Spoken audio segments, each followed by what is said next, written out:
যদি কখনো প্রেম করে বিয়ে করেছেন, সম্পর্ক করে বিয়ে করেছেন, তিনটা সমস্যা আপনার জীবনে হবে। এক নম্বর সমস্যা হলো, সারা জীবন আপনি যদি রানী এলিজাবেথকেও ওরকম নারীও যদি নিয়ে আসেন, পৃথিবীর সবচেয়ে সুন্দরী, সবচেয়ে ভালো ঘরের মেয়ে নিয়ে আসলেও আপনার বাবা মার অবাধ্য হয়ে যদি আনেন, তাদেরকে পছন্দ করার সুযোগ যদি না দেন, তাহলে মাঝে মধ্যে প্রায় সময় দেখবেন তারা একটা আফসোস করবে, ইস, আমরা যদি দেখে শুনে বিয়ে করাতে পারতাম। কথা বলো ঠিক কিনা?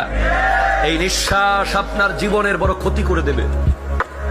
2 নম্বর, যারা 3 বছর প্রেম করে, 4 বছর সম্পর্ক করে, 5 বছর রিলেশন করে, 1.5 বছর, 1 বছর রিলেশন করার পরে বিয়ে করেন, ওই বউর কাছে কোনোদিন আপনি স্বামীর সম্মান পাবেন না।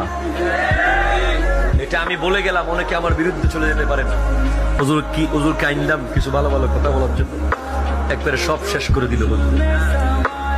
সম্মান পাবেন না। কারণ সেই মেয়ে আপনার আপাদে মস্তক সবকিছু জেনে গেছে।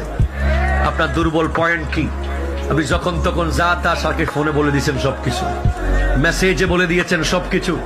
কিছু হলে তারে ফোন দিয়ে দুঃখ বুঝাইছেন, সবকিছু তিনি রিজার্ভ করে রেখে দিয়েছেন।